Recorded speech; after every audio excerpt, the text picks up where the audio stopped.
Irmãos, boa noite, a graça e a paz do Senhor seja abundante no seu coração, amém? Uma alegria muito grande estar aqui com vocês, mais uma vez, acho que é a segunda vez, só vi uma vez, né, Paulo? Estive aqui, eu nem lembro, faz muito tempo, acho que o pastor Paulo não gostou, não me convidou mais, brincadeira, o seu pastor é muito humilde, porque ele não desiste de mim, ele me convida muitas vezes para vir e eu nego, porque é difícil para eu sair realmente, e aqui a gente tem que ter mais dia para poder chegar, porque os voos são mais longos, né? Então é difícil de eu vir, mas eu fiz questão de permitir minha mulher vir, também não deixo minha mulher, minha mulher não viaja, porque eu não deixo, mas eu deixo ela vir aqui, quando você ouvir a minha esposa for abençoada, e eu resolvi atender o convite do pastor Paulo, quero agradecer a ele, a pastora Maria Lúcia. Vocês são pessoas de muita honra, é assim que eu vejo essa igreja, pessoas humildes, o seu pastor de vocês é gente que tem honra no coração, humildade, dedicação, e talvez vocês não sabem, que vocês estão aqui, né, eu sou membro do Conselho Apostólico da igreja, então eu fico sabendo de tudo que acontece na videira e na vinha no mundo, né? Porque a gente está sempre reunindo para discutir essas coisas. E nós, graças a Deus, nós estamos hoje em 35 países. É que vocês dizem glória a Deus.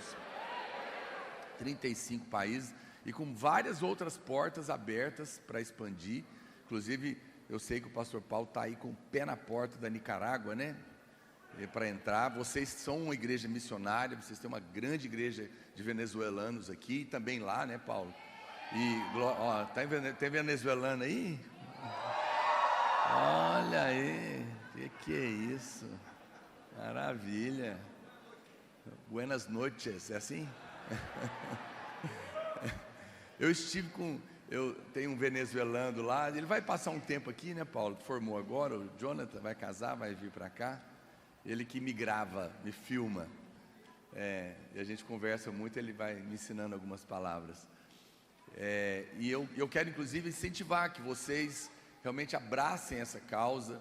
Sei que vocês estão num projeto aqui de expansão da videira, aqui em Roraima, para construir 4 novos prédios, mais outro prédio principal, para esse virar uma escola.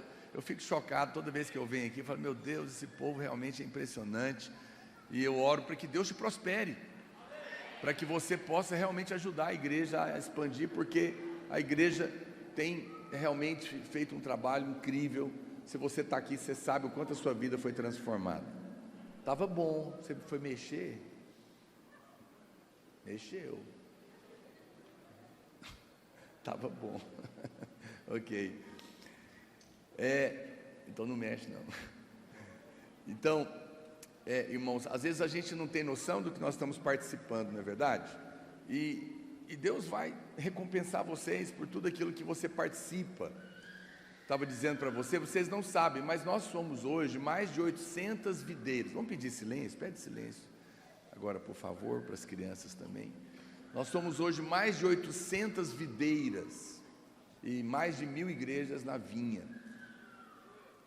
E vocês aqui, nós estamos lá, as maiores igrejas, né, que é Goiânia, São Paulo, Cuiabá, no Mato Grosso, depois tem ali Rio de Janeiro e Palmas, e provavelmente vocês devem ser a 6ª maior videira do mundo.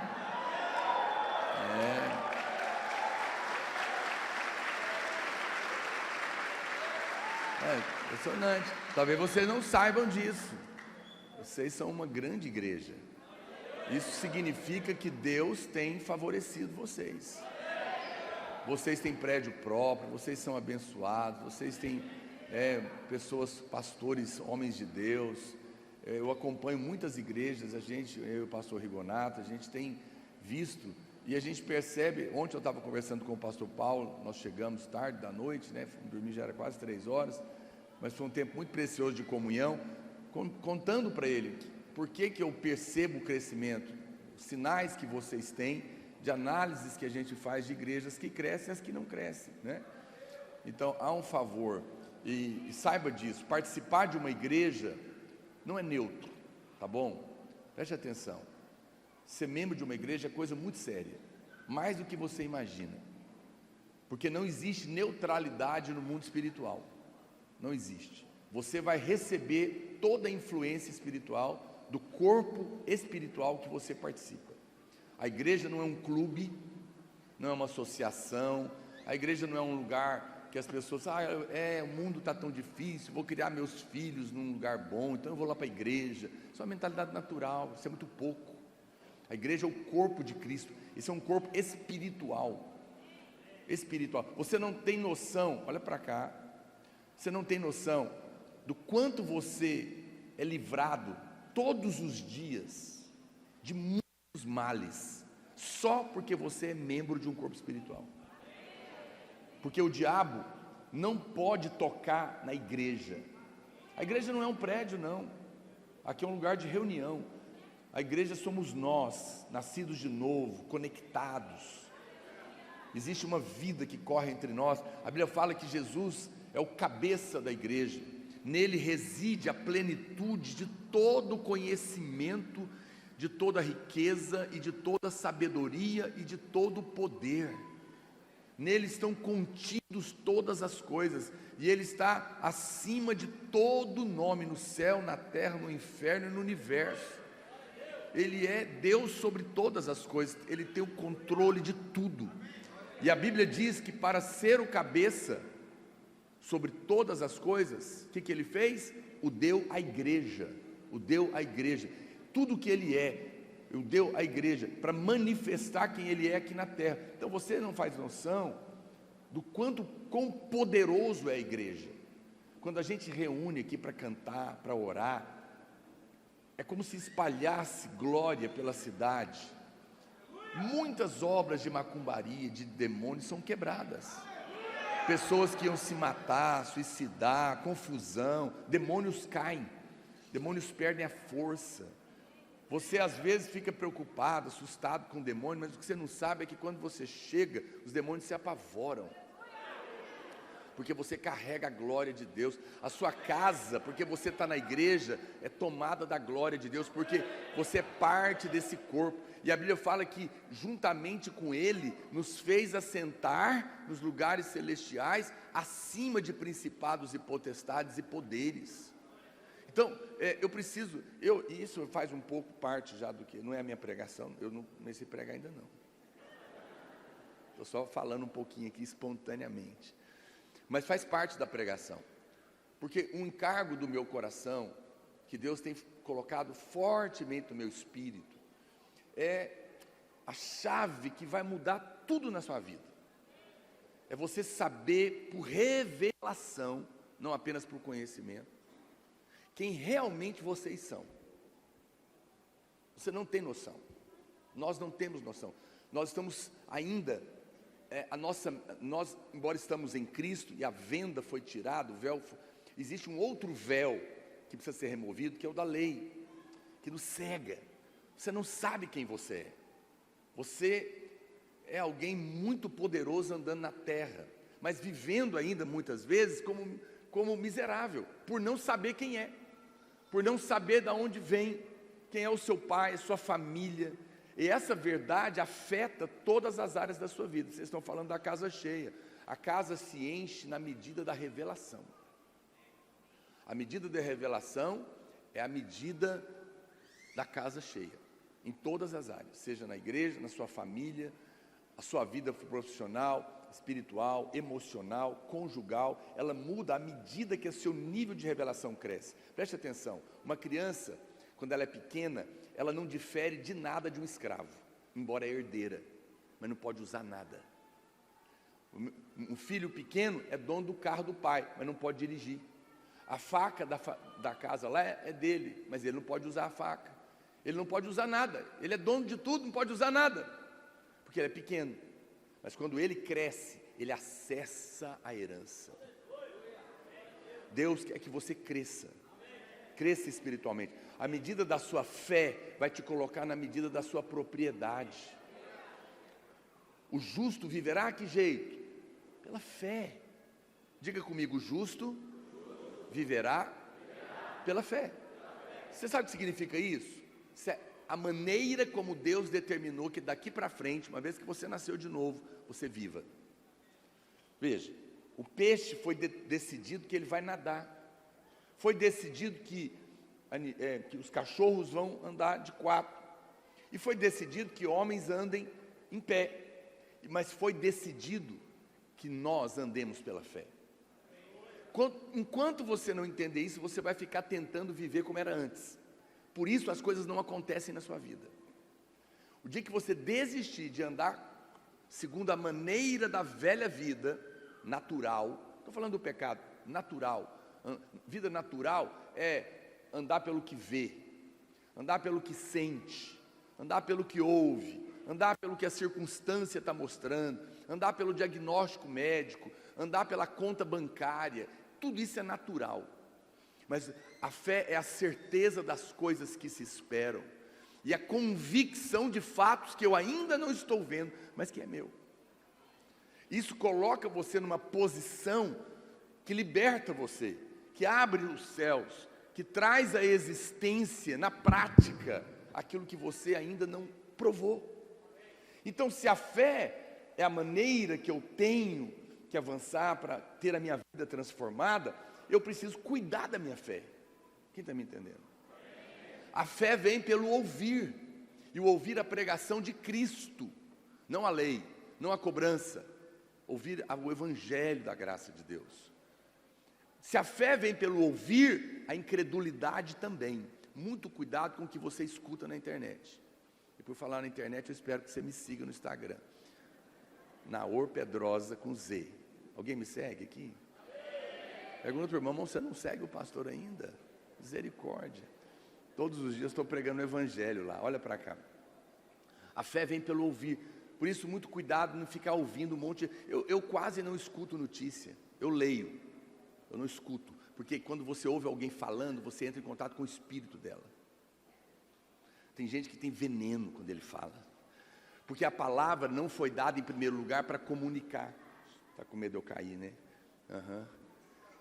Está agoniado, não vou cair não. Presta atenção aqui, a fé foi dada, a palavra não foi criada em primeiro lugar para dialogar, sabia disso? A palavra foi feita para criar. Pastor, por que você fala isso? Gênesis, quando Deus vai criar, Ele cria fala, e disse Deus, haja luz, e disse Deus, haja o céu, a água, tudo que Deus... Então, a primeira menção de fala na Bíblia não é de diálogo, é de criação. É por isso que, tem que falar direito, né? Você não vai lançar um curso de oratório? Falar direito é falar a palavra. Mas falar bem falado também é bom. Porque nós vai, nós fica, é uma coisa muito ruim, né? Não combina com o povo de Deus. Olha para cá. Então veja, já vai pegar um ponto a mais aí para o seu curso, né? Então veja, é por isso que Jesus é o Verbo. Ele é a palavra, Ele fala, e quando você fala com fé, as coisas acontecem. Quando você concorda com Deus, isso muda a sua realidade. Então, irmãos, nesses 2 dias que eu vou estar aqui, hoje e amanhã, se você puder não faltar amanhã cedo, também, eu faço o possível. Eu vou falar uma sequência, são 3 palavras. Eu só ministrei uma delas, não ministrei ainda em lugar nenhum as outras. Ela é conteúdo de um livro que eu estou escrevendo para o ano que vem, e com certeza Deus vai falar muito com você, mas eu preciso que você preste muita atenção, porque é um conteúdo sólido, para que a sua fé realmente tenha uma experiência de mudança poderosa. Eu quero que vocês entrem numa experiência. E isso você tem que entender que tudo vai passar por aí. Olha, problema de depressão, ansiedade, medo, angústia, problemas de casamento, problemas de dinheiro, crescimento, tudo passa por uma mudança dessa mentalidade que produz uma fé no seu coração. Quando você experimenta certas coisas, e você vai entendendo aquilo vai ganhando espaço no seu coração, você vai ganhando ousadia. Você vai pisando em novos patamares. Deus vai te colocando em novos lugares, que você não vai encontrar em livros de autoajuda. Você vai encontrar na verdade do Evangelho. Quem está me entendendo? Eu quero compartilhar isso com você.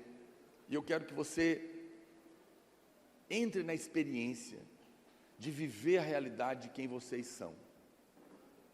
Romanos diz que nós não deveríamos viver mais como escravos, outra vez, atemorizados, com medo, porque agora nós ganhamos um outro espírito, baseados no qual nós somos filhos e clamamos Abba Pai. Qual que é o problema?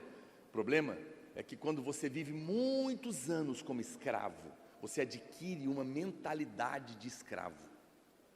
E mesmo depois de livre, você tem muita dificuldade de viver a nova vida. É essa transformação, que a gente chama de identidade, que precisa acontecer, que destrava as chaves da sua vida. E quando isso acontece, coisas antigas que você luta há muitos anos vão cair. Pode falar amém, amém, o povo de Deus. A videira não é a igreja tradicional, é pentecostal. O povo fala amém. Quando você fala amém, você recebe, né?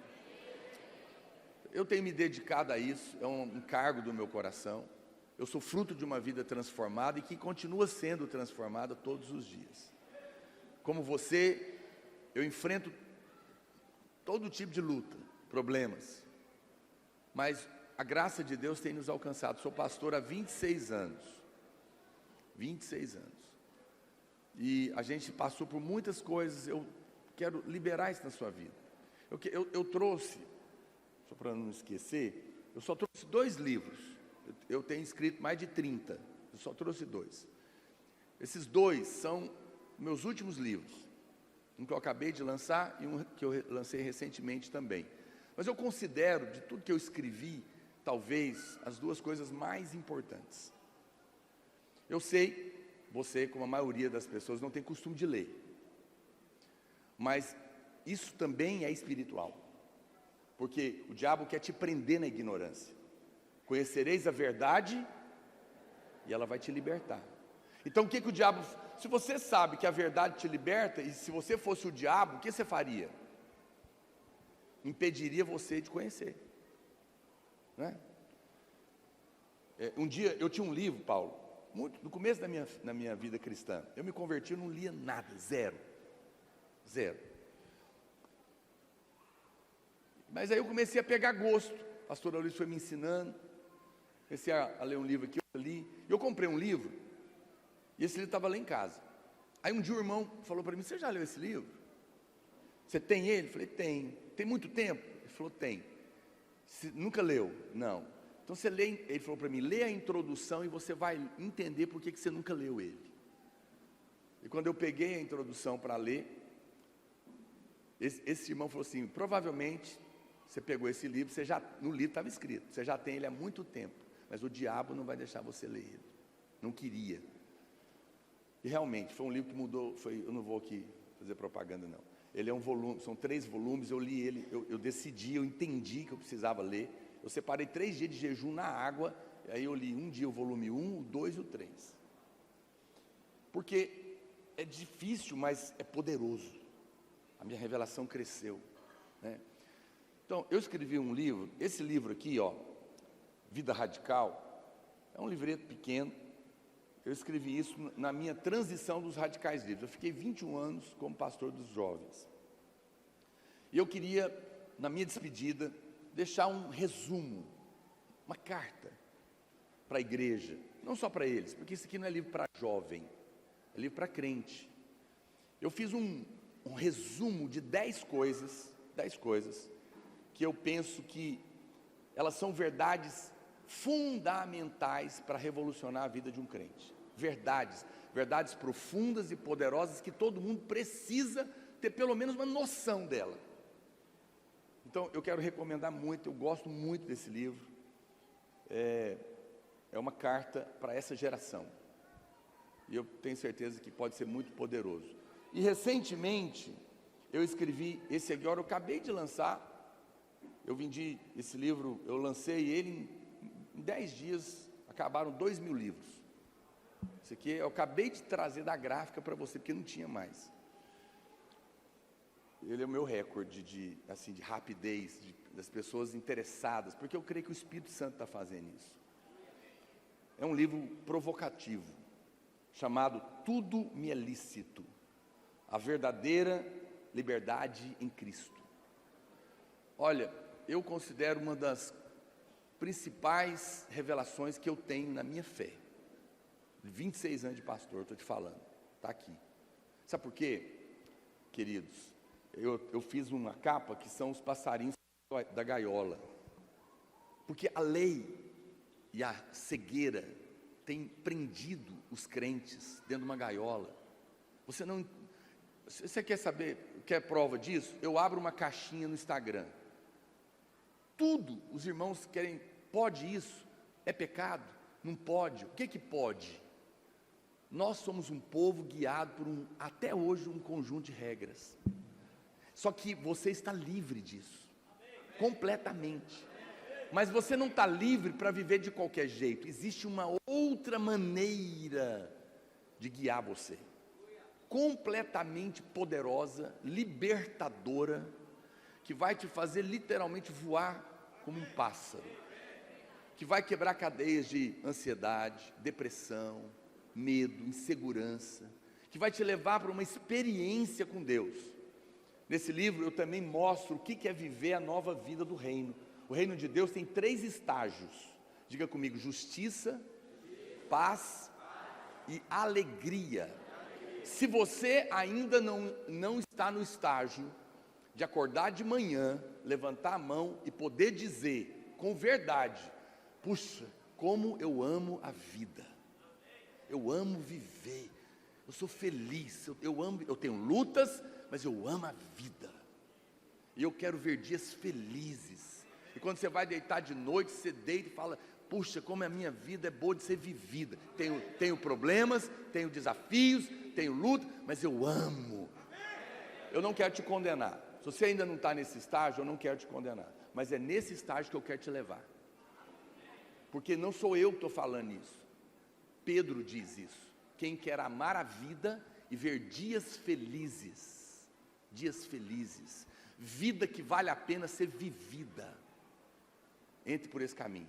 Porque o estágio final é que vai haver uma explosão de alegria no seu coração.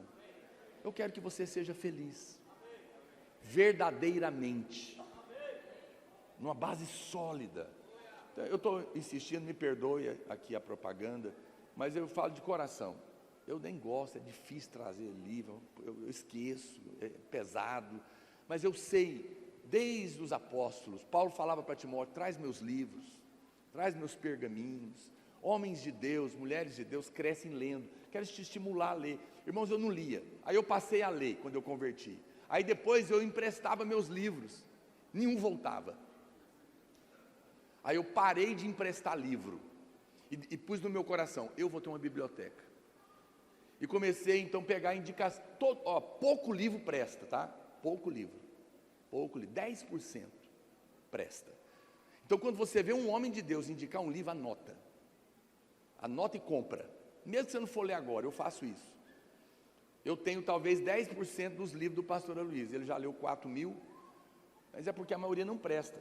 Mas os que prestam, é uma lista que inclusive eu estou montando para vender meus próprios livros, mas eu vou ter outros livros só indicados. Não vou ter qualquer livro lá, só indicação. Inclusive vou indicar o do pastor Rigonado. Por quê? Eu aprendi isso, aí eu parei de emprestar, passei a dar. Eu te dou um livro, mas eu não vendo, eu não empresto, meus e da minha biblioteca. Às vezes alguém me pede: deixa eu ler esse. Não, compro um para você, mas emprestar eu não empresto. E isso foi tão importante na minha vida. Então, por mais que você não gosta, eu quero te fazer uma indicação. Você quer crescer em Deus? Comece a ler. Comece a ler livros bons do Evangelho. Isso vai abrir sua mente, você vai começar a pensar diferente, vai começar a afetar você. Esse é um investimento que vale a pena. Nós, o povo de Deus, não somos um povo ignorante. Diga amém. talvez você não veja um lugar assim, mas nunca é tarde para você começar, tá bom? Quantos gostariam de ler esses 2 livros aqui? Gostaria mesmo? O seu eu vou te dar depois, mas você já entendeu? Você já tem 2 comigo, vou dar para esse varão. Aqui é um para você, um para ela. Mas o seu está reservado, se sobrar, né?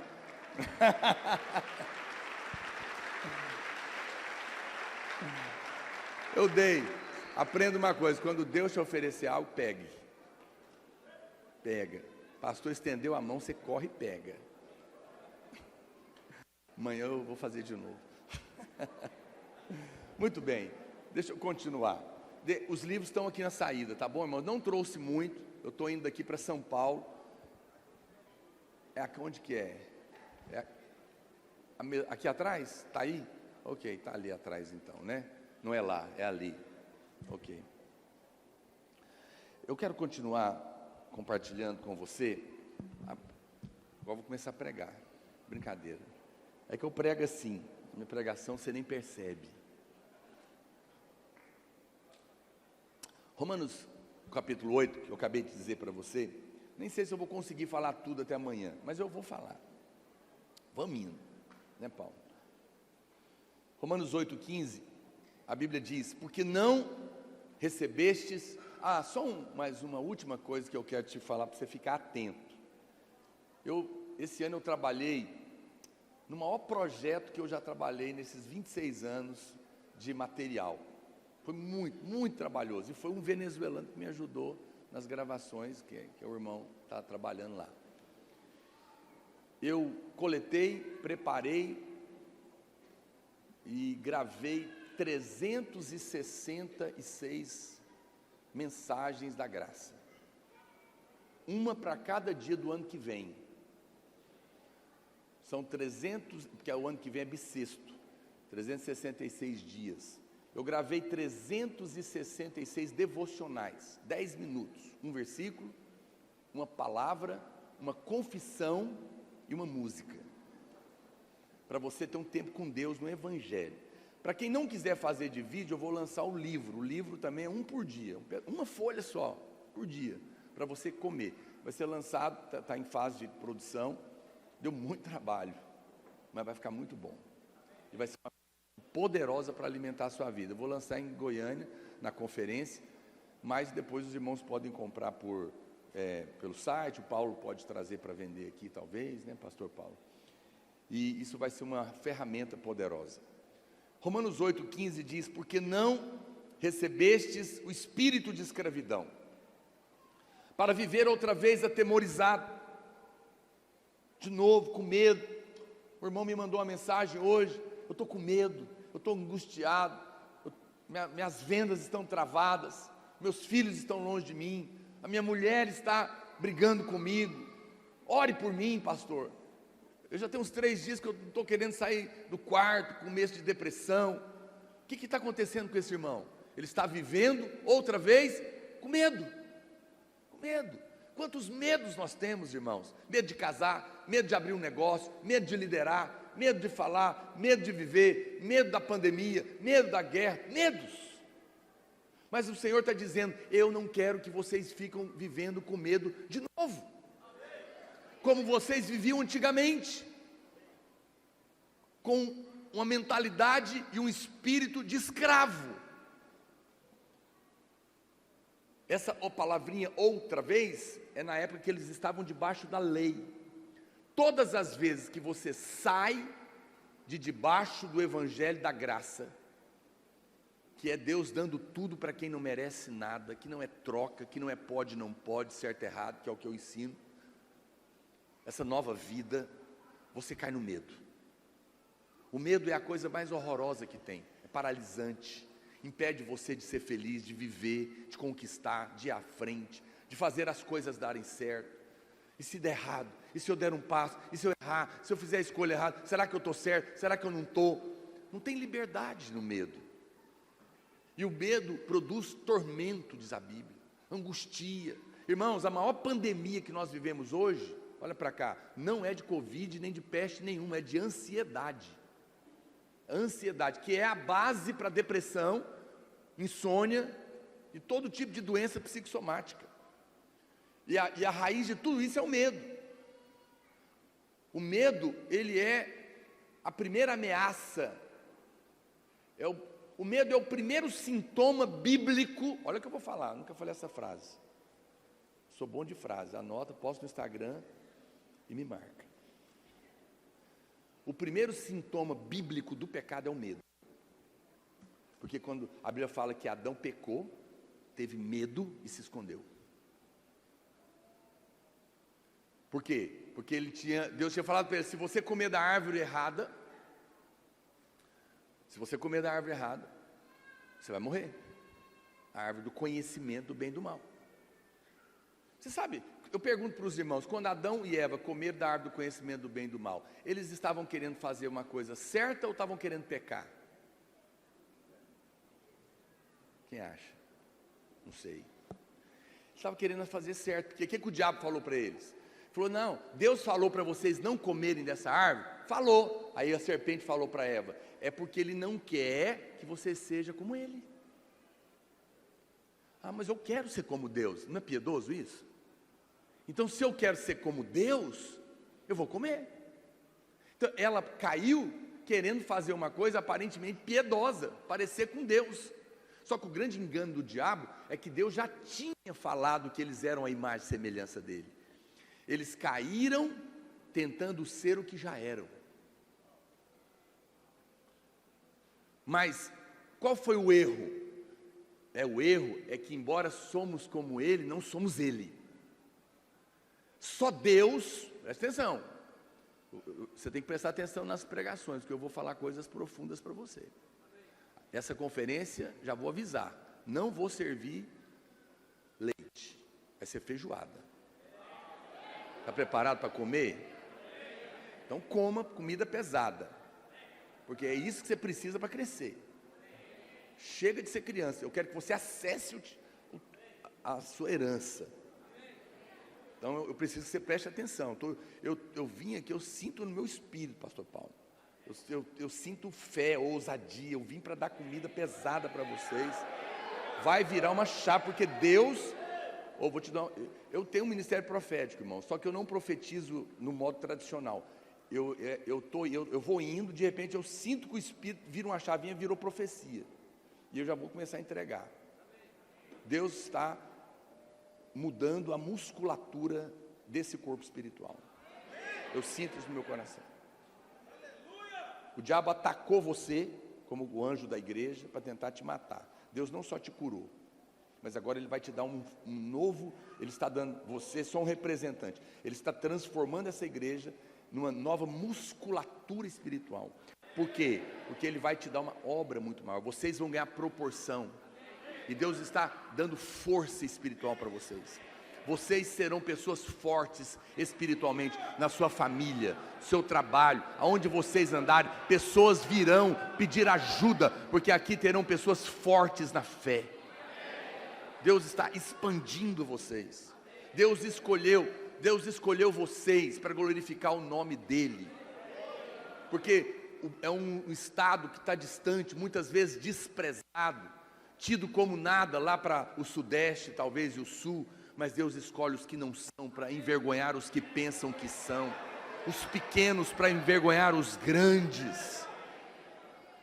Deus vai levantar um povo poderoso aqui, pessoas virão de longe para ver o que Deus está fazendo aqui, pastor Paulo, virão aprender com você, pessoas virão de São Paulo, virão de lugares tidos como a nata do país para aprender com o que Deus está fazendo aqui. Porque o Espírito de Deus está movendo na vida de vocês. Não despreze, Deus tem falado isso comigo. Ao que tem, mais será dado, mas ao que não tem, olha esse versículo, você vê como a Bíblia é espiritual e difícil de entender. Ao que não tem, ok? Não tem, até o que tem vai ser tirado. Mas se não tem, como é que vai ter ou não tem? Ao que não tem, até o que tem vai ser tirado. Parece um enigma. É porque é o seguinte, quando você fala, quando você que tem, porque você é homem e mulher de Deus, você é filho, você não é mais escravo, mas sendo filho, fala que não tem, até o que tem vai ser tirado. Não está falando de salvação não, está falando de ousadia, de autoridade, de unção, de graça, prosperidade. Eu não sou nada, eu sou fraca, eu sou burra, eu não sei o quê, quem sou eu? O que você está fazendo? Você está tirando o que Deus falou que você tem. Então, quando a Bíblia fala que é o que não tem, é o que está dizendo que não tem. Quando você fica falando que não tem, sendo que você tem porque Deus te deu, você perde a fé. Nesses dias, hoje e amanhã, você vai mudar a sua fala.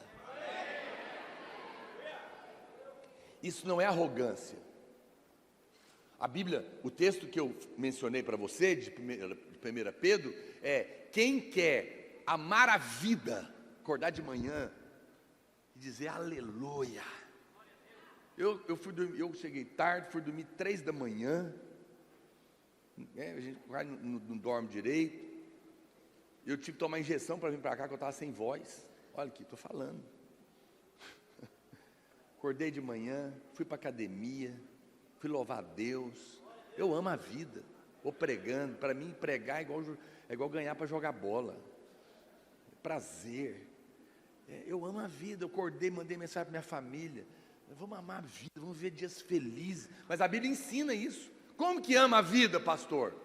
Eu falo, tem um capítulo desse livro, que eu já dei, aquele último, maior, que eu vou falar uma coisa que você nunca ouviu, mas você vai ter que ler, que eu não vou pregar. É pecado não ser feliz. Que coisa, hein? Leia. Deus quer que você seja feliz. Você não tem que viver uma vida mais ou menos. E esses dias de tristeza acabaram na sua vida.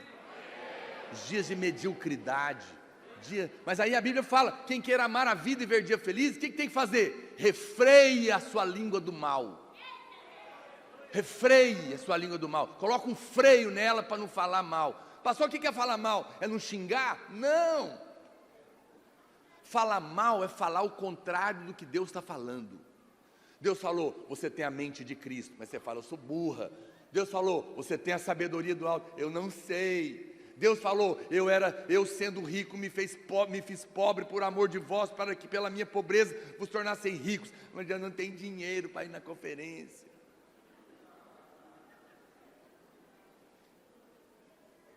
A minha família tem depressão, minha avó tem depressão, minha tia tem depressão, então eu também tenho depressão. Você morreu, as coisas velhas ficaram para trás, você faz parte de uma nova família, um novo corpo espiritual. Para de falar isso, concorde com Deus,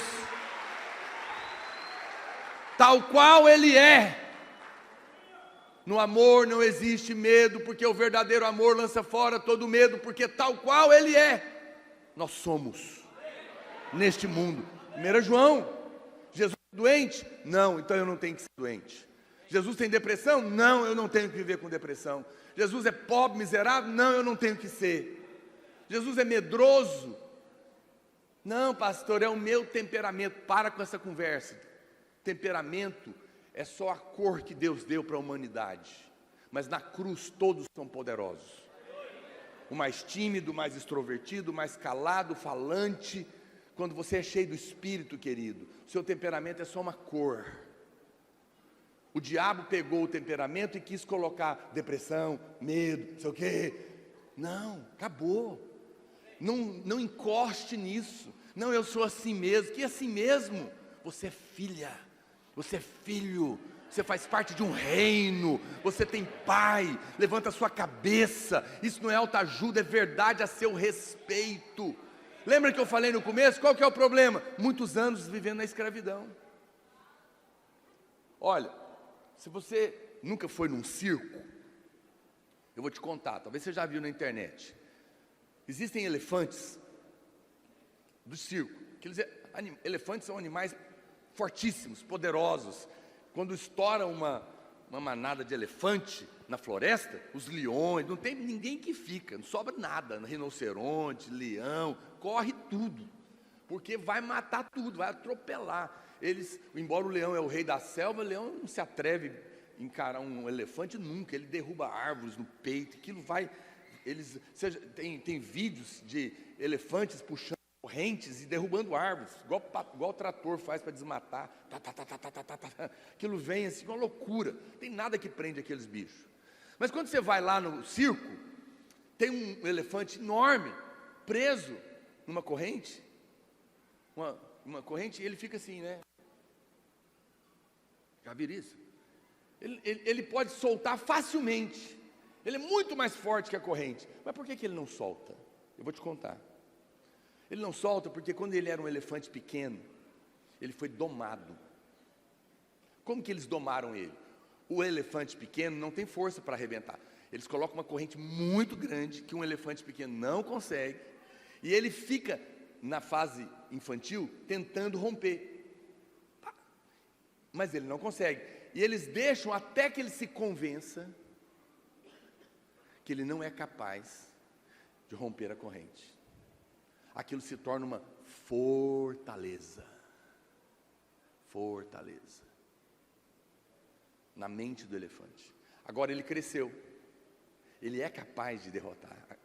Mas ele está preso na sua mente, na incapacidade. Sendo ele poderoso para ser livre, está escravizado numa crença errada. Essa é a estratégia do diabo. Prendeu você por muitos anos na velha vida, te convencendo de que você vem de uma família desestruturada, que você é burro, ignorante, que você não sabe, que na sua família é assim, essa é a maldição de lá, você não é capaz, isso é para poucos, isso é para esse povo aí, não sei o quê, e E por muitos anos ele criou uma fortaleza na sua cabeça. Você sabe o que é fortaleza? A tradução, a definição de fortaleza é construção, é uma construção em um local estratégico para a partir dali vencer a guerra. São cadeias de pensamentos que o diabo te convenceu que você é, e a partir desse pensamento ele te derrota. Quantos irmãos que lutam com eu estava conversando com um jovem que tem uma luta com homossexualidade. Ele nasceu de novo, ele é crente, Deus está mudando a vida dele. Aí eu fui conversar com ele, ele falou para mim: eu sou gay. Pastor, eu vi, avaliei, realmente eu sou gay. Falei: por que você é gay? Você está vivendo essa prática de novo? Você está... O que está acontecendo? Não, misericórdia, estou não. Ele falou: mas eu sou gay porque eu olho para um homem, eu sinto tentação. Olha a mente. Então, se eu sinto, logo sou. Essa é a equação do inferno. Eu sinto, logo sou. Falei: ok. Então você acha que porque você está sentindo vontade de atração por um sexo do mesmo sexo, você é gay? Ok. Falei: esses homens casados tudo aí, inclusive os pastores, você acha que eles têm tentação por outras mulheres, sim ou não? Quem acha? Tem, todo homem casado tem. Tentação está na carne de todo mundo. Mas faz deles um adúltero? Não tenha medo de falar. Mulheres casadas às vezes são tentadas com outros homens, mas faz dela uma adúltera? Não. Olha, se é verdade, vamos, eu falei para ele: faz o seguinte, esses amigos seus antigos que são gays, que estão querendo te convencer que você é gay, que você é tentado, pergunta para eles: por que vocês, quando não tem vontade de matar, não sai do armário do assassinato e mata? Seja livre, faça tudo que você tem vontade. Se todo mundo aqui for fazer tudo que sente, nós vamos voltar pior do que os bichos. Vai virar uma barbárie, porque a maldade está dentro de todo homem. Mas a civilização não deixa, a polícia não deixa. Então é uma cambada de hipócrita. Porque o mesmo que fala, saia do armário, porque se você está sentindo é isso que você é, não tem coragem de matar. Porque ele tem vontade de matar também. Mas não mata. Sai do armário, assassino. Não, mas aí também você está exagerando. Não, só estou mostrando que o seu pensamento é falso. Eu não quero isso, a minha carne quer, mas eu sou o meu espírito. Eu sou o que Deus falou que eu sou. Eu não vou viver o que eu sinto, eu vou viver o que eu creio. E à medida que eu creio, o que eu sinto vai mudar. Sabe qual que é o problema da lei? O problema da lei é que você tem que se mudar, mas você não consegue, você se frustra. Eu devo ser fofoqueira, porque a minha língua não aguenta não falar mal dos outros. Aí você fica tentando não falar. Tem um videozinho de uma veinha que ele... eu não gosto de fofoca. Ela fala, mas eu tenho uma fofoca para te contar. Mas qual fofoca, né? Ela fala assim... Veja, preste atenção. Olha para cá. O que você faz é o resultado final do que você crê. A lei quer que você mude o que você está fazendo. A graça diz para você, não se preocupe com o que você está fazendo. Mude a crença, que o comportamento vai andar atrás dela. Mude a crença de quem você é. Que o seu comportamento vai mudar automaticamente. Porque não vai condizer mais com você. A sua nova vida é uma identidade. Esse é o nosso grande problema. Nós somos como aquele elefante. Nós podemos ser livres, mas ainda estamos lá, dentro lá da gaiola, com a porta aberta. Mas hoje eu creio que o Espírito Santo está tirando você. Pastor, mas espera aí, você não falou ainda da fortaleza. Pois é, muito bem.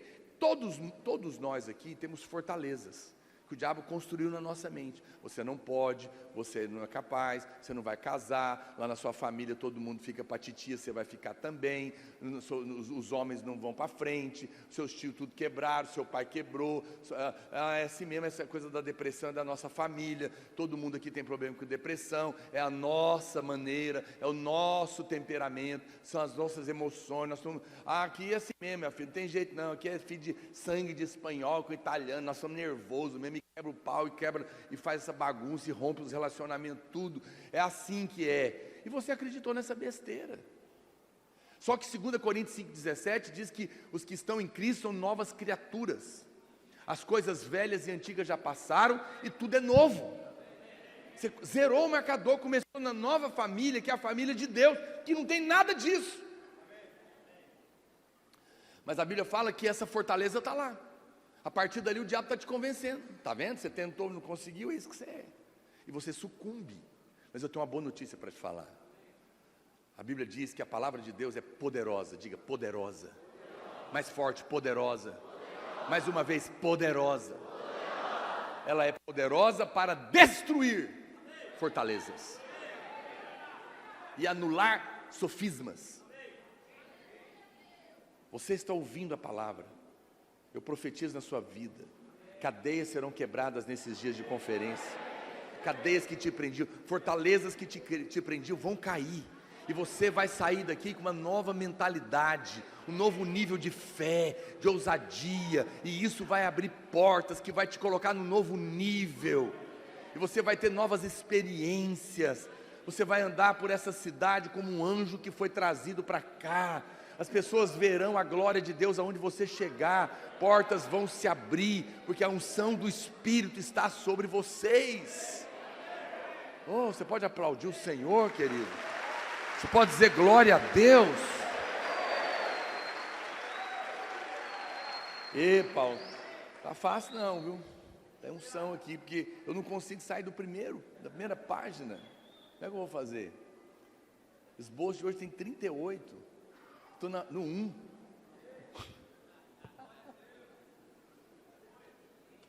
Tudo bem. Um dia eu ainda vou fazer como o apóstolo Paulo, pregar a noite inteira.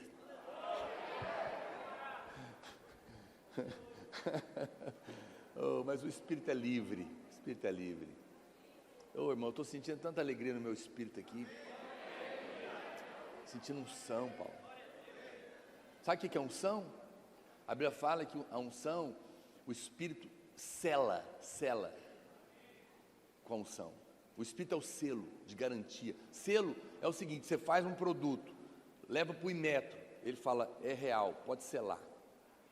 Você quer saber se algo é de Deus, tem que ter unção, porque a unção é o selo. Eu sinto unção aqui. É o Espírito confirmando. significa que Ele vai fazer coisas na sua vida. Tem pessoas aqui que estão lutando com pensamentos que estão te atormentando. Estão atormentando a sua vida. Você está com medo, só de pensar. Mas eu vou orar por você hoje. Você não é o que você está pensando, não. São ataques malignos. São vozes do inferno. Mas a sua mente é a mente de Cristo. E esses pensamentos vão cair em nome de Jesus. O Espírito de Deus vai te levar a um novo nível de pensamento a respeito de quem você é, a respeito de quem Deus é, e a sua mente vai se acalmar, a palavra da verdade vai tomar conta do seu coração. Pensamentos de morte, pensamentos de suicídio, pensamentos de derrota, pensamentos de enfermidade, eu te comando, saia em nome de Jesus. Em nome de Jesus. Haja paz no seu coração. Essa é uma chave espiritual. Você está mais pronto do que você imagina. Te falta revelação. Mateus 26:41 diz: o Espírito na verdade está pronto. A carne é fraca, mas o Espírito está pronto. Você é o seu Espírito, possui uma alma e habita num corpo.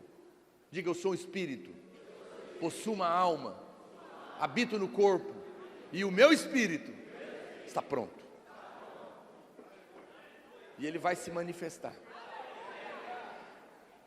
1 Coríntios 6,17 diz que aquele que se une ao Senhor é um Espírito com Ele. Paulo, sabe o que eu sinto? Da outra vez que eu vim aqui, mudou o ambiente espiritual dessa cidade. É que vocês estão aqui, vocês se acostumam. Eu sou muito sensível ao mundo espiritual. Eu chego num lugar, eu sei, está leve. E eu sei que pode parecer arrogância pensar isso, mas não é, por causa dos irmãos, porque vocês estão orando, vocês estão crescendo, esse projeto tem que vingar, vocês vão espalhar nessa cidade, não se apegue, querido, nós vamos ter só 4 não, Paulo, você vai ter muitos prédios, e vocês vão entrar pelas cidades do interior. Tem gente no interior do estado querendo se matar, desesperado, porque não tem ninguém pregando lá, mas Deus vai mandar vocês. Você vai patrocinar isso, Deus vai colocar dinheiro na sua mão, e você vai ter a alegria de participar, porque quando a igreja se reúne, cadeias caem, cadeias de prostituição, cadeias de suicídio, depressão, morte, miséria. A igreja é o pé de Deus na terra. Aonde vocês chegam, os demônios saem, a prosperidade chega. Quando você patrocina isso, você tem a chancela de Deus na sua cabeça.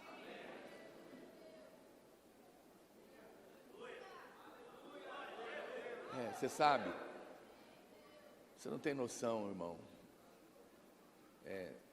Tira o seu coração do dinheiro e vai acabar a ansiedade. Sabia? Dinheiro é um Deus. A Bíblia que fala que o amor a Ele é a raiz de todos os males. Tira o seu coração dele e você pode ter ele. Mas enquanto você tem medo de dar, porque você acha que vai acabar, a sua fonte ainda não é Deus. Deus não esgota. Tudo que você dá no reino de Deus, você não perde, você planta. Você sabe como que o povo vivia no deserto? Só com o básico. O povo de Deus no deserto plantava? Não. Mas faltava comida? Não. Deus dava maná, Deus dava pão. Codornizes, maná e codornizes, e água da pedra. Mas era o lugar que Deus tinha para eles? Não. Tem irmãos que estão vivendo assim. Não falta comida, não falta água, mas a vida dele é só isso. Ele não avança. Isso é vida de deserto. Deserto não é o seu lugar. A Bíblia diz que no dia que eles pisaram na terra da abundância, Canaã, é um versículo poderoso. A Bíblia fala assim, imediatamente cessou o maná. Falou, mas agora que eu entrei na abundância, vai parar a comida do céu? Deus falou, lá era só subsistência. Agora, vocês entraram num lugar que é muito rico. E ele falou assim: aqui vocês vão plantar e vão colher. Vocês vão tirar o ferro da rocha e vão produzir. Vocês vão usar a terra e ela vai brotar. Vocês vão pôr a mão e as coisas. Agora vocês vão prosperar. Eu pergunto, eu vou falar só esse parênteses. Porque esse é um problema meu. Eu tenho um esboço, mas o Espírito quer falar tanta coisa com vocês. Eu tenho que ir falando. Então você pega uma gaveta aqui, daqui a pouco eu fecho e volto. Eu vou voltar. Só abrir uma gavetinha aqui para te abençoar. Presta atenção. Você tem que entender isso. Você tem que entender isso. Eu vou falar uma coisa que você não vai ver pastor nenhum falando. Nem na internet, lugar em que eles não têm coragem. Se ninguém aqui der dízimo, nem oferta, nem dinheiro nenhum, e você é crente salvo, eu te pergunto, vai passar fome? Está inseguro, hein? Vê como a religião faz com você? Você ouviu pastores falar a vida inteira: entregar o dízimo aqui, vai entregar no hospital, na farmácia, na oficina. Passarinho planta? Passarinho aqui de Roraima planta? Não. Colhe? Tem passarinho magro aqui? Pardalzinho magrinho? Tem não. Deus cuida deles? Você vale mais que passarinho? Hã? Fala com convicção. Vale ou não vale? Então vai passar fome? Se não der o dízimo? Os pastores estão com medo. Passarinho fica rico? Pode ajudar alguém? Pode patrocinar a obra? Então você está entendendo o que eu estou falando? Se você não quiser dar, você vai viver uma vida medíocre, mas não vai passar fome. Fique em paz. Mas Deus não quer só te dar maná, Ele quer te dar riqueza. Riqueza. Então planta para colher. O dízimo na lei era dado por medo. Se não der o dízimo, a maldição vai te pegar, Deuteronômio. Mas o dízimo na graça não é mais uma troca, é uma semeadura. Eu não dou. Olha, o pastor Luiz esteve em Israel, ele conversou com um guia. E o guia falou para ele: sabe qual a diferença de vocês evangélicos para nós judeus? Ele falou: a diferença é que nós judeus temos a convicção que estamos debaixo da aliança e somos um povo abençoado. E vocês evangélicos estão correndo atrás da bênção. Ele falou: lá na minha igreja não. Eu não creio mais nisso. Eu não dou para ser abençoado. Eu dou porque eu sou abençoado. Pastor, mas eu ainda não estou vendo. É isso que eu estou pregando. Identidade. Primeiro eu assumo quem eu sou. A fé vai me colocar na realidade de quem eu sou. Eu posso até não ter dinheiro aqui agora, mas eu sou abençoado. E porque eu sou abençoado, o dinheiro vai vir. Porque Deus dá semente para quem semeia, e para quem não semeia, Ele não dá. Ele não dá semente para apodrecer, Ele dá semente para plantar. O meu genro é agricultor, a família dele toda está na época de plantar em Goiás. Lá é outra época. Eles compraram um monte de semente, vai deixar guardado? Não, eles estão plantando. Deus dá semente ao que semeia e pão ao que come. Por que Deus dá semente e pão? Para você não comer a semente. Isso não é inteligente. Semente você não come, você planta, porque você vai colher. Isso é fé, isso é fé. Pastor, como que eu sei do meu dinheiro o que é semente e o que é pão? A semente é o dízimo e a oferta. Não coma ela. Você não está devendo nada não. Ai meu Deus, já tem 5 meses que eu não dou dízimo. Esquece isso. Não existe troca mais. A igreja não paga carnezinho de dízimo não, gente. Pelo amor de Deus. Esquece isso, você não deve nada. Ok?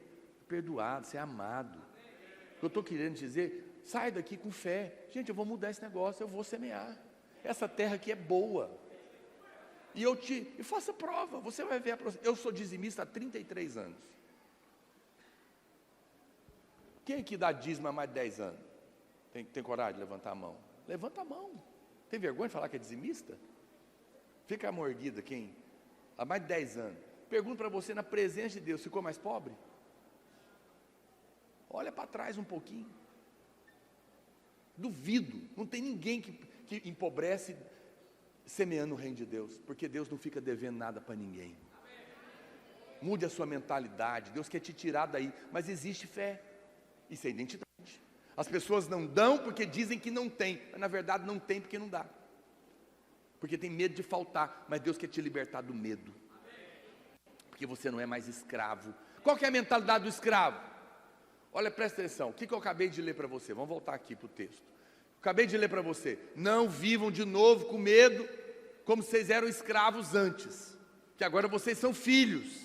Muda a maneira de pensar. Como que o escravo pensa? O escravo é pobre, o escravo não tem pai, o escravo não tem herança, o escravo não tem rumo, o escravo não tem direção, não tem proteção. Ele é uma pessoa insegura.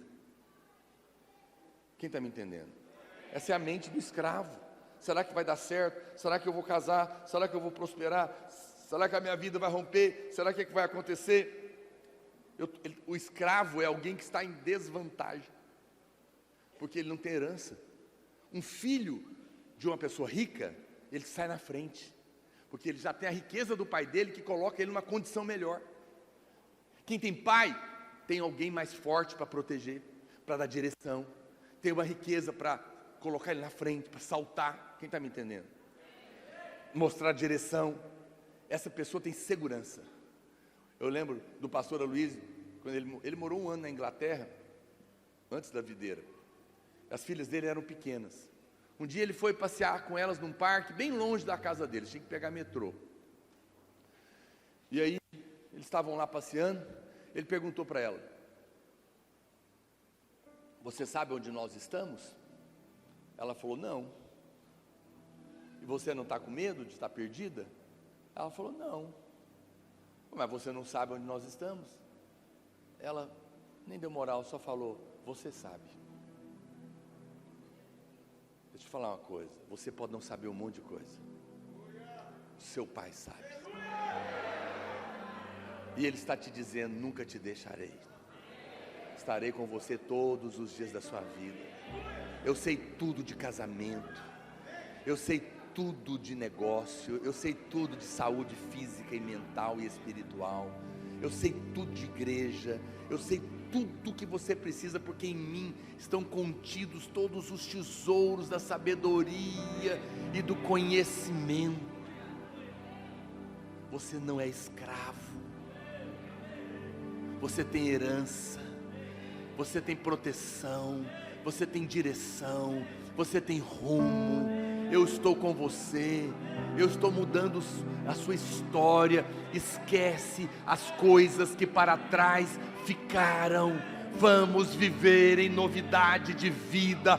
Eu estou quebrando fortalezas na sua mente, eu estou trazendo uma nova mentalidade de vencedor, e você vai entrar em novos níveis de experiência que você não experimentou ainda, porque é meu filho amado, é minha filha querida, e eu estou mudando a sua mente a respeito de quem eu sou e de quem você é.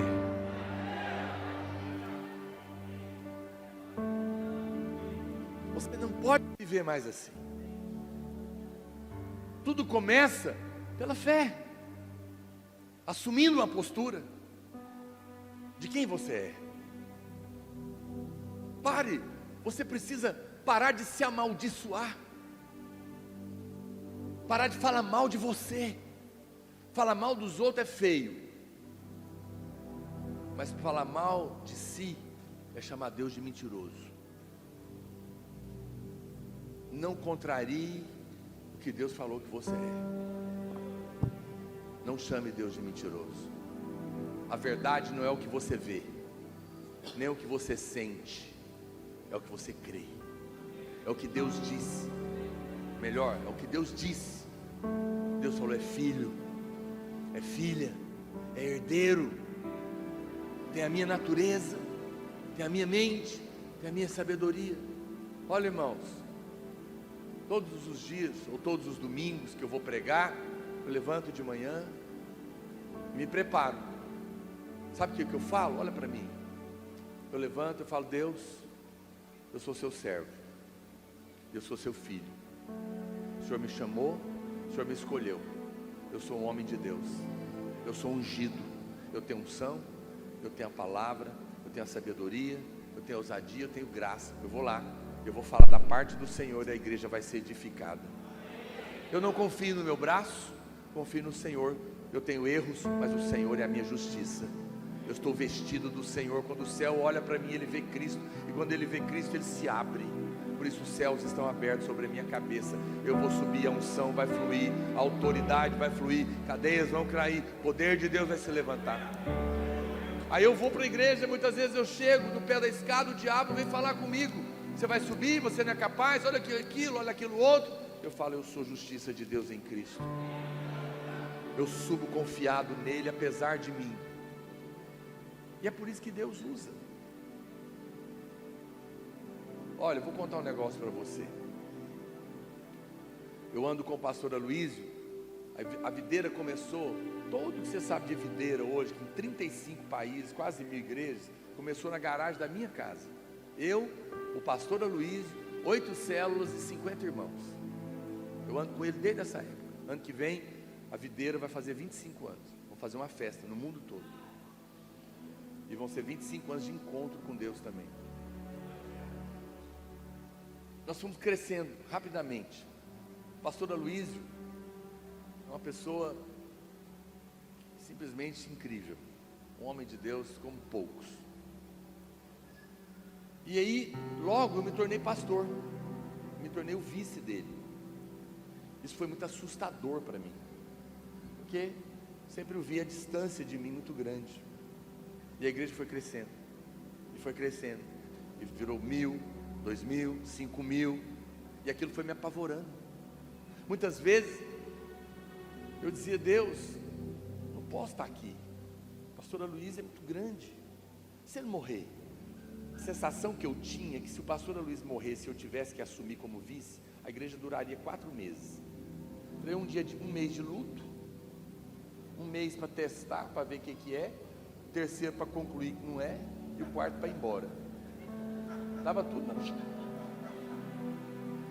E aí eu começava a falar para Deus: Senhor, olha o pastor fulano, ele é muito mais bem preparado que eu. Olha o pastor ciclano, eles é que tem que ser o vice, eu não. Olha o ciclano. Porque todas as vezes que eu falava isso, eu percebi que o Espírito Santo não gostava dessa ladainha. Aí um dia, mas eu tinha isso, tinha medo de ter que assumir uma posição e aquilo sucumbir. E quanto mais avançava, mais o pastor Luiz me entregava as coisas. Eu: vai cuidar dos jovens, vai cuidar da revista, vai cuidar do não sei o que, vai virar supervisor, vai cuidar de igreja. Eu falava: meu Deus, não tenho condições, quem sou eu? Ai, ai, ai. Meu apelido quando eu era jovem, criança, na minha família, era Tonga. Sabe o que significa isso? Menino tonto. Eu tenho um irmão que entrou na faculdade com 15 anos, 20 anos, ele era engenheiro. Cara ultra QI. A minha irmã é uma diretora de alto nível. O outro é loiro do olho azul, economista, pastor, o cara é fera. E eu sou Tonga. Eu era o último da minha casa. O mais não tinha nada. E eu cresci com essa mentalidade. E agora eu era pastor com essa mentalidade. Aí um dia eu escutei uma palavra, quando o anjo aparece para Maria, no interior de Israel, que ela não era da capital. Maria, tem uma missão para você. Você vai ser a mãe do Salvador. Barbaridade. O que a Maria fez? Eu sou de Roraima. Senhor, olha as irmãs de São Paulo, escolhe uma de Goiânia, do Rio de Janeiro. Ela falou isso? Maria apenas disse o quê? Eis-me aqui, se cumpra em mim o teu propósito. O Senhor sabe o que está fazendo. Não sou eu, não é o pastor Aloísio, não é homem nenhum, gente. Larga dessa bobagem. Não não é sobre nós o Evangelho, é sobre Ele. Não é o que nós somos, é o que Ele é. Não é o que nós fazemos, é o que Ele fez. Não é o que nós não podemos, é o que Ele pode. Essa é a glória de Deus. A glória de Deus é se revelar nos vasos de barro. Pegar a mim e você e fazer coisas que todo mundo vai falar, mas não pode. Não pode vir de Roraima, de Boa Vista e o que está acontecendo lá. Pode vir dessa família. Pode dessa pessoa que era um zero, um pária na família dele, um drogado, uma prostituta. Pode. Mas Deus escolheu você. Naquele dia, eu falei, Senhor, eu estou errado. Me perdoe, eu não vou mais falar isso. Realmente, eu estou olhando para o homem. A pastora Luiz também não pode estar lá. Esses pastores, nenhum pode estar lá. Ninguém pode estar lá. Mas se o Senhor escolheu, eu não faço a mínima noção porque o Senhor me escolheu. E nem porque o Senhor escolheu outros. O Senhor é Deus. Se o Senhor me chamou, eu falei, então amém, agora acabou esse negócio. Acabou. Eu vou viver. Esqueci isso. E eu sirvo a Deus hoje na alegria. Mas eu tinha outro problema. Meu temperamento. Eu sou muito sensível no meu. Eu sinto as coisas. Eu sou uma pessoa emotiva. Sou uma pessoa de sentimento, assim, né? É o meu temperamento. Então, eu choro fácil, expansivo. Isso foi a maneira que eu sou. Mas aí, quando acontecia algumas lutas, eu sentia muito. Eu sou muito sensível. Eu chego na cidade, eu sinto o ambiente. Eu entro na sua casa, eu sinto o ambiente. Mas eu sinto também quando eu estou sendo atacado. Então, tudo eu sinto. E eu pensava, no meio da minha luta, muitas vezes, eu falava assim. Lá no meu coração eu pensava, eu não queria ser assim. Porque o pastor Luiz tem um temperamento oposto do meu. Ele não demonstra. Eu falei, eu queria ser um pouco mais como ele. Mas não queria sentir tanto. E eu ficava falando isso. Um dia o Espírito Santo falou para mim, de novo. Olha, enquanto eu estava nessa, eu queria ser como eu era. Queria ser como o outro era. Porque sempre o outro é melhor que a gente, né? A luta do outro, a nossa é sempre a pior. E Deus falou para mim assim, olha, para com essa conversa. Eu não erro quando eu faço alguém. Eu não errei quando eu te fiz assim. O problema não é o jeito que você é a fé que você está tendo errada. Para de olhar para você e para de olhar para mim. Para de ficar vivendo pelo que você sente e passe a viver pelo que eu estou te falando. Eu estou com você. Eu te fiz assim, você é uma bênção assim. E eu parei. Sou feliz do jeito que eu sou. Deus te criou assim, você é uma bênção. Se você quer amar a vida, pare de falar mal de você. Isso, você não vai ganhar nada com isso, gente. Lamber ferida não vai ajudar em nada. Ficar falando que é um coitadinho é olhar para si, é justiça própria, é o homem no centro. Olha só, quando você diz a justiça própria, que é a maior praga que existe. Hoje eu estava meditando de tarde lá no hotel, escrevendo algumas coisas. Eu estava pensando, as duas maiores libertações da vida. A primeira é de si mesmo. A segunda é dos outros. Esse é o homem livre. Você está preocupado só com a opinião de Deus. O que me importa o que eu penso de mim? Importa o que Deus pensa. E o que me importa o que você pensa de mim? Importa o que Deus pensa. Eu vivo diante dele. Mas olha a justiça própria. Do lado de cá está a praga da autocomiseração. Eu não posso. Eu sou pobre, eu sou miserável, eu sou burro, eu sou incapaz. Quem está no centro? Eu não posso, eu não sei, eu não consigo, eu sou fraco, eu sou isso. Quem está no centro? Diga eu. É Deus? Não, é você. Parece humildade, mas você está no centro. Sai daí, sai daí. Isso não vai te ajudar em nada. Amanhã eu vou falar mais sobre isso. Do outro lado está o arrogante. Joga a bola para mim que eu sei pregar, eu sei negociar, eu sei vender, eu sou bom. Quem está no centro? Eu. Carne. Não tem favor. Deus dá graça, favor imerecido, assina embaixo, para o humilde. Humildade não é falar mal de si. Humildade não é ficar falando não sou, não sei, não consigo. E nem é ficar falando eu sou. Humildade é esquecer de si, sair fora da equação. Humildade é dizer, Ele é, Ele pode, Ele sabe, é para Ele, diante dEle, por Ele. Preste atenção, muda. Você tem que mudar a mente. Eu vou implorar para você, vou insistir com você nesses dias. Evangelho não é um curso, gente, que você vai fazer e vai formar, não. Você não forma na vida cristã. Vida cristã não é um curso que eu vou fazer e vou chegar no ápice, formei. Não. Vida cristã não é um ponto que eu chego, vou sair daqui e vou para Manaus. Isso é um ponto, tem um lugar de saída e de chegada. Cristianismo não é isso. Cristianismo não é pode, não pode, é certo ou errado, vou para lá ou vou para cá, um ponto que eu chego, um curso que eu faço. Não! Cristianismo é uma pessoa, é Cristo em nós. Nele nós vivemos, nele nós existimos, nele nós nos movemos. Coloca Ele no seu negócio, no seu trabalho, no seu casamento, no seu temperamento, nas suas emoções, na sua depressão. Coloca Cristo, chama Ele para participar de tudo. Não tente mais resolver na sua força. Para de tentar lutar, tira a sua mão e entrega para Ele. Diga, tenha orações honestas, fala todos os seus medos, fala todos os seus temores, fala tudo que você está sentindo. Admito que você não é capaz, mas diga para Ele, mas eu creio que a graça me alcançou por causa de Cristo. Eu não mereço, mas o Senhor merece. Eu sou seu filho, faz na minha vida o que eu não sou capaz de fazer. E você vai ver que o Espírito Santo vai começar a mudar você de dentro para fora.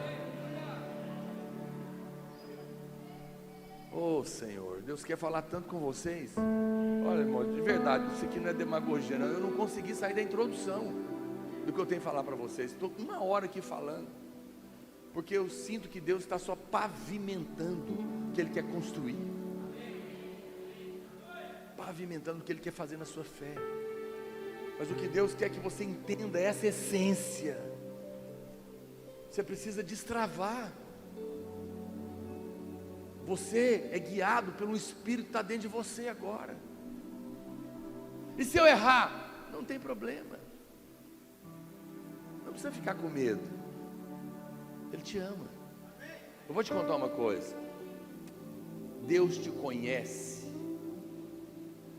plenamente. Deus conhece você. Olha, presta atenção.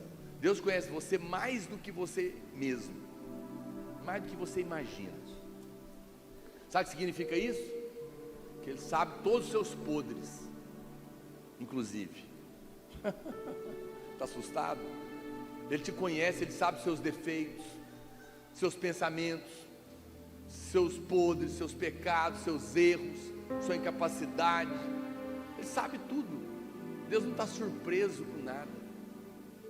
Mas eu tenho que te contar uma coisa. Depois de te conhecer profundamente, Deus não conhece a gente pelo Instagram, não. Ele conhece pelo nome.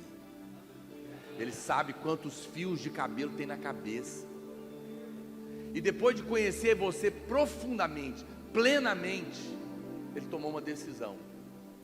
Conheci tudo, sei tudo, conheci plenamente, decidi te amar a si mesmo plenamente, do jeito que você é.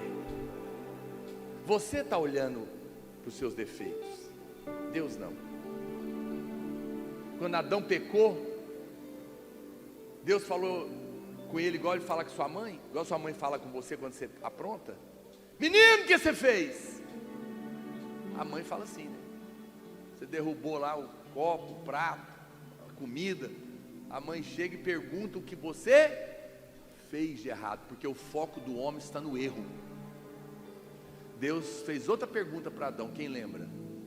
Adão, aonde você está? Deus falou do erro? Deus falou da distância. Você está preocupado com o erro, Deus está preocupado com a distância. Deus estava falando, por que você escondeu? Eu já sabia que você ia errar. Eu quero você perto de mim. Eu não estou preocupado se você é perfeito.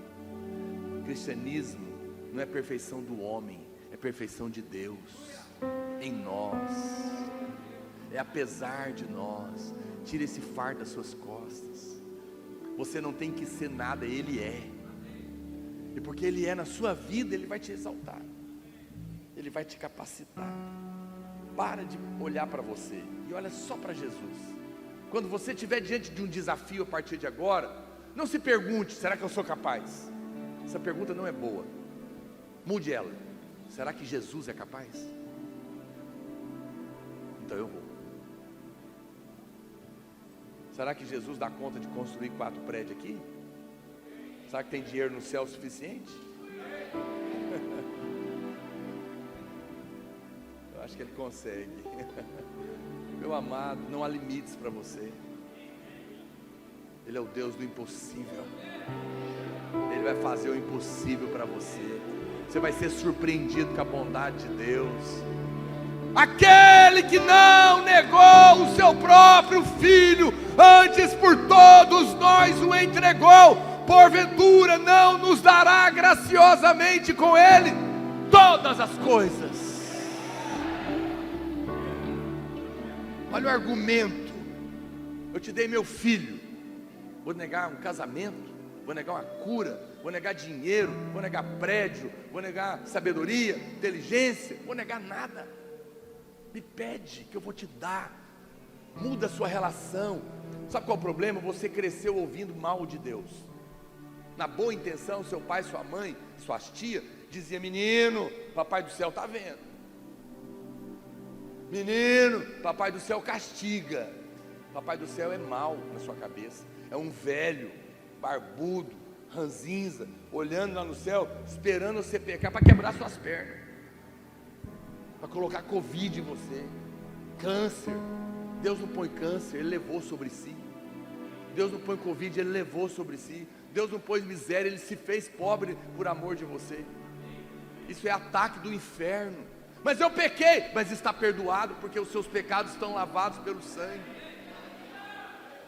Mas aqui se faz, aqui se paga. Você fez e Ele pagou aqui mesmo, lá na cruz, para que você não tenha que pagar mais. Então eu vou viver de alguma maneira. Você sabe, quando a gente prega isso, as pessoas perguntam: quer dizer que agora eu estou na graça, eu posso fazer o que eu quiser, tudo me é lícito. É o seu livro. Eu pergunto, aí a pessoa perguntou: então eu posso ir pecar? Eu perguntei: é isso que você quer? Porque se é isso que você quer, essa é a sua natureza. Você não nasceu de novo ainda. Porco é que gosta de rolar na lama, ovelha gosta de pastos verdejantes. Siga a sua natureza. Tudo te é lícito, nem tudo te convém. E você não se deixará dominar por nenhuma dessas coisas, porque agora você vai viver coerente com quem você é. Homens andam em pé, não rastejam. Não faz sentido eu colocar uma plaquinha na rua: proibida andar arrastando aqui em Roraima. Todo mundo vai rir. A lei só faz sentido para quem não nasceu de novo. Mas você não fuma, aí você chega no restaurante e tem uma placa: proibido fumar. Aquilo diz respeito a você? Porque você não fuma. A lei não diz respeito aos irmãos, porque agora você tem uma lei superior, é o Espírito. Ninguém tem que me falar se pode ou não pode, se é certo ou errado. Eu tenho a vida dentro de mim, e você tem uma dentro de você. Vai, pastor, mas eu tenho medo de ir. E se eu errar? O amor de Deus é maior do que os seus erros. Ele vai te corrigir, Ele vai te ensinar. A graça educa, a graça ensina, a graça edifica, a graça dá sabedoria, a graça liberta. Ela é Deus em nós, movendo na nossa vida, nos guiando e nos conduzindo. E os seus erros não são erros, são aprendizados. Então pode errar, porque se você errar, Deus tem dinheiro para patrocinar de novo. Mas já foi 4 vezes, não tem problema. Ele tem dinheiro para pagar 10, até você aprender. Tire o seu coração disso. Ame a vida. Tenha dias felizes. Eu sei, talvez você não está num dia bom. Talvez você não está num momento bom. Mas o que é o dia e o momento? É perspectiva. Porque se você começar a olhar para Cristo, para quem você é, para o reino de Deus, para a herança que você tem, começar a lembrar que você não é escravo, que você não está sozinho, que você tem pai, você tem herança, você tem alguém que é por você. Ele é o mesmo Deus de ontem, de hoje e será de amanhã. Estava com você no começo, está agora e não vai te abandonar no futuro. Você vai perder o medo. Escravos vivem com medo, porque são sozinhos. Filhos estão seguros, porque tem pai.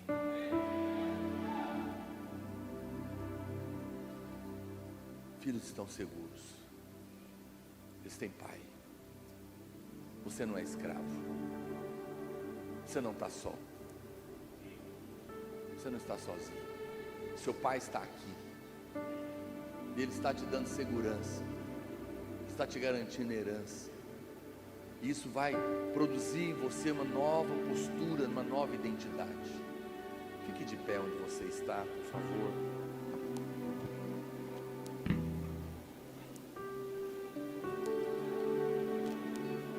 Olha para cá.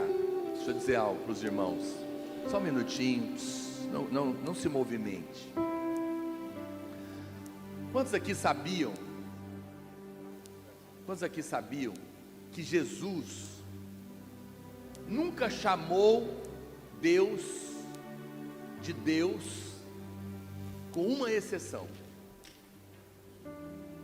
Sabia disso? Jesus só chamou Deus de Deus uma vez, lá na cruz, quando ele disse: meu Deus, por que me desamparastes? Ele fez isso porque lá na cruz nós estávamos representados, nossos pecados, toda a maldição, todo o pecado, tudo de ruim que era nosso por causa do pecado, foi colocado sobre ele. Naquele momento, Deus, olha para cá, a Bíblia fala que os céus se escureceram, e Jesus disse: meu Deus, por que me desamparastes? Deus virou as costas para ele. O Pai virou as costas para o Filho por causa dos nossos pecados, porque era o nosso lugar. Sabe por que Deus virou as costas para Jesus naqueles dias, por causa do seu pecado? Para que hoje Ele pudesse estar de frente para você.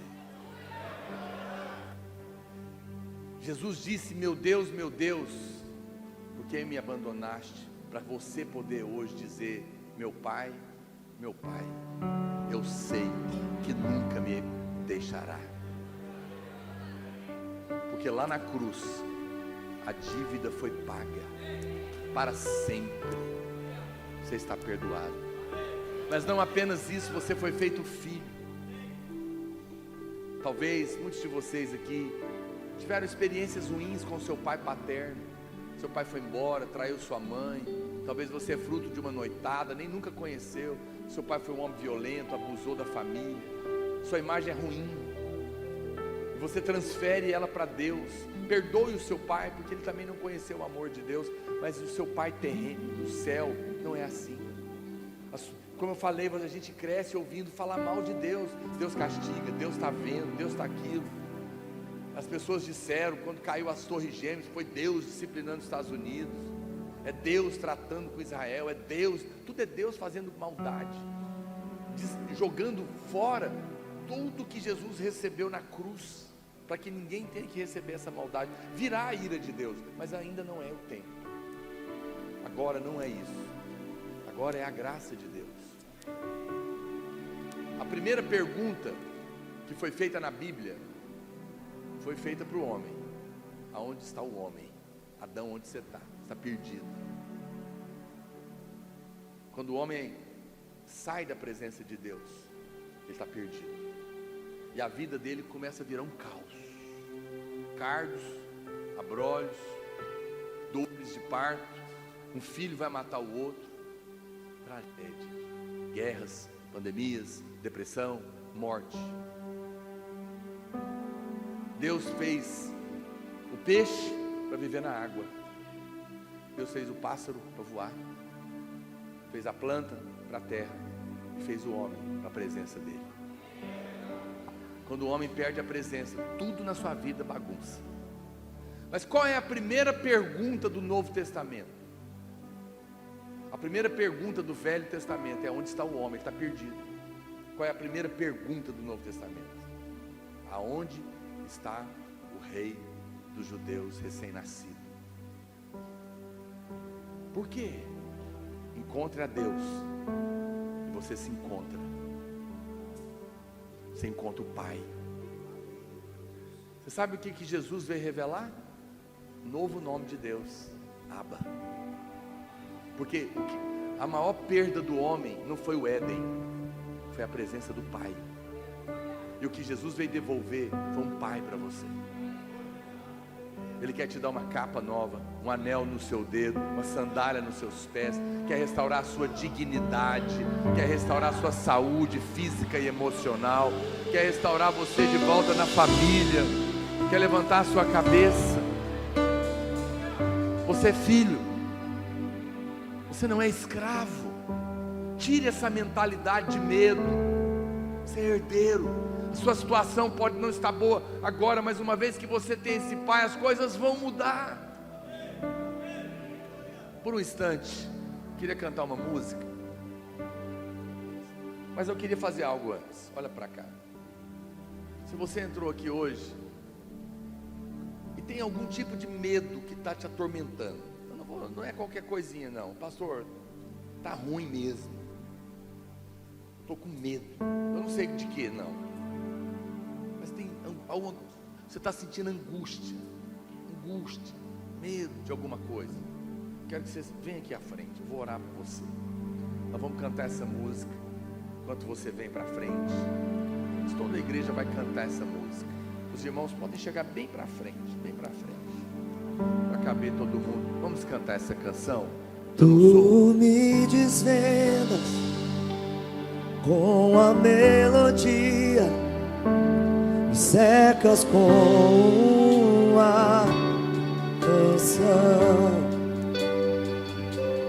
de libertação dos meus inimigos.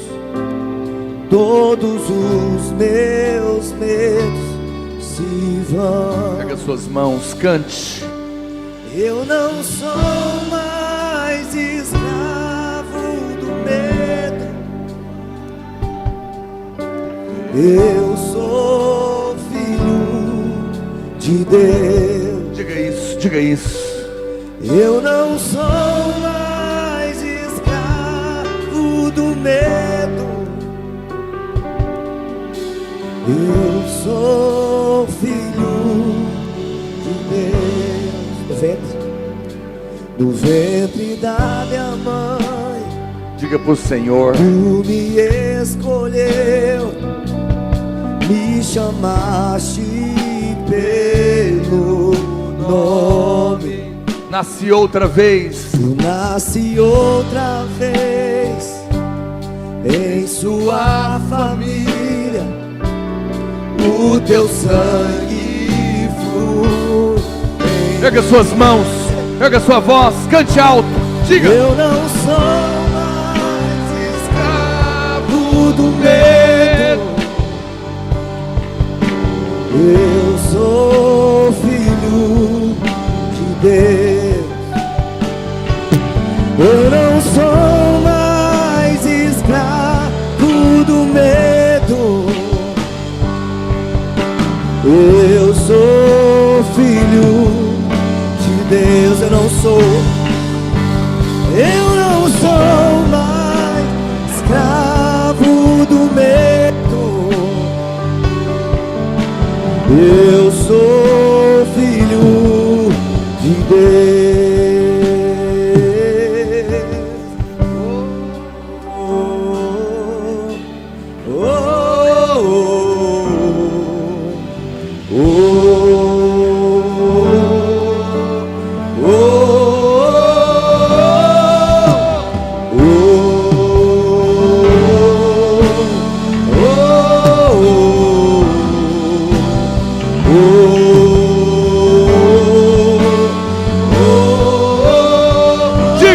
Diga! Abriu o mar pra eu passar por ele. Perfeito amor que me alcançou. Me resgatou pra que eu pudesse cantar. Eu sou filho de Deus. Abre o mar.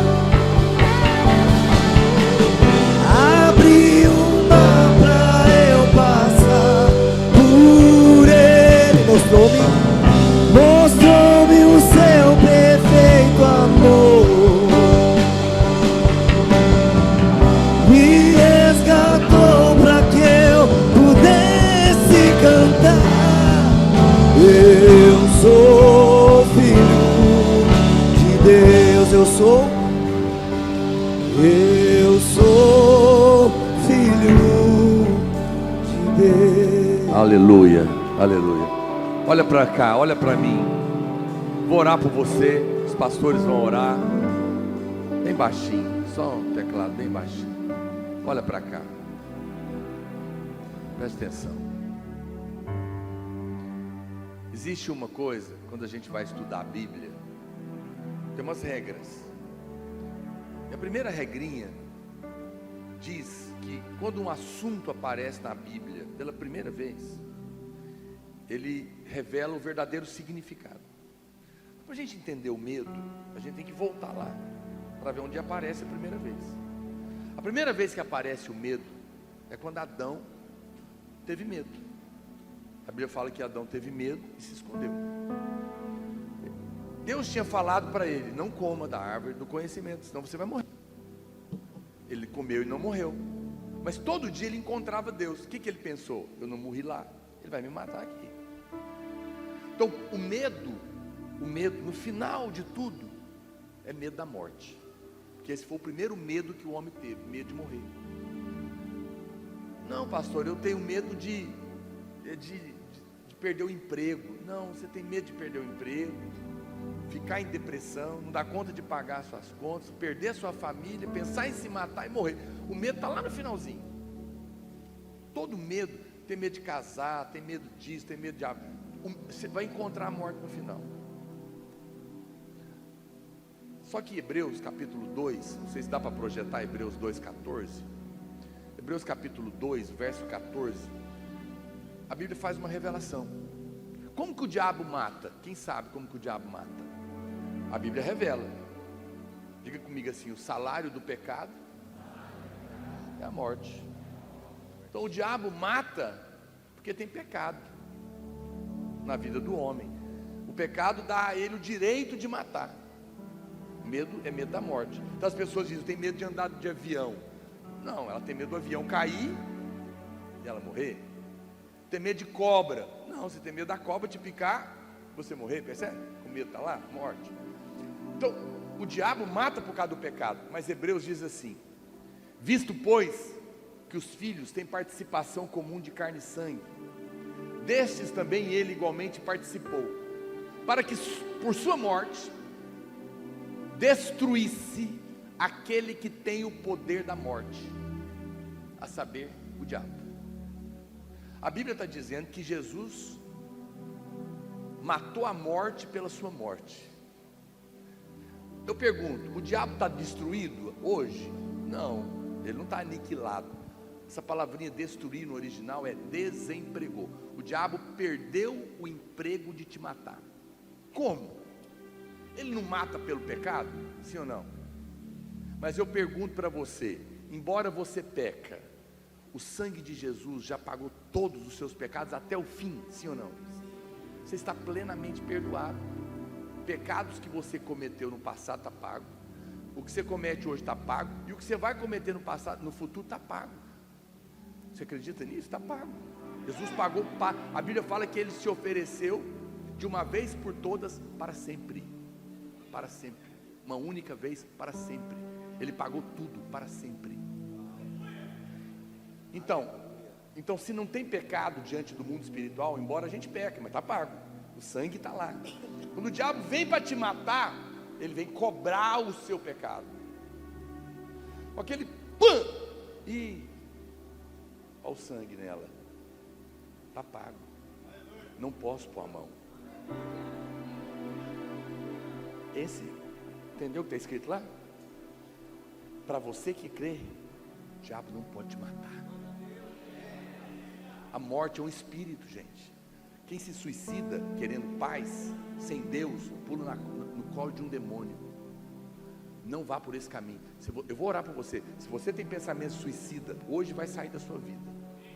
Não vá por esse caminho. O suicídio não é a saída. Jesus é a saída. Porque a morte é um demônio. A morte é um demônio. A morte não traz paz. Quem traz paz é Jesus. Pastor, mas está doendo. Ok, Ele vai te libertar. Abra, fale para alguém, conte, não tem problema. Não se condene por isso. Mas entenda, você não tem mais que encontrar a morte. Pastor, mas eu não vou morrer. A Bíblia nunca diz que um crente morre. A Bíblia fala que crente dorme, porque quem está em Cristo passou da morte para a vida. Imagina que essa mesa aqui, esse púlpito é a morte, ok? Eu venho aqui, eu estou aqui, ó. Aí eu passo por ele, passei. Onde é que está o púlpito agora? Atrás de mim. Você passou da morte para a vida. Você nunca mais vai encontrar esse espírito. Crente, quando morre, não encontra morte, encontra anjos.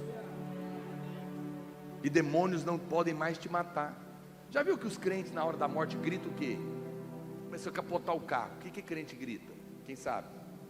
Sangue de Jesus tem poder, mas nem sabe o que estão falando. Hoje você está sabendo o que você está falando. Quando o carro está capotando, você pensa que vai morrer, o diabo vem para te matar naquele acidente. Aí você grita: sangue de Jesus tem poder, por quê? Pagamento de dívida não pode cobrar.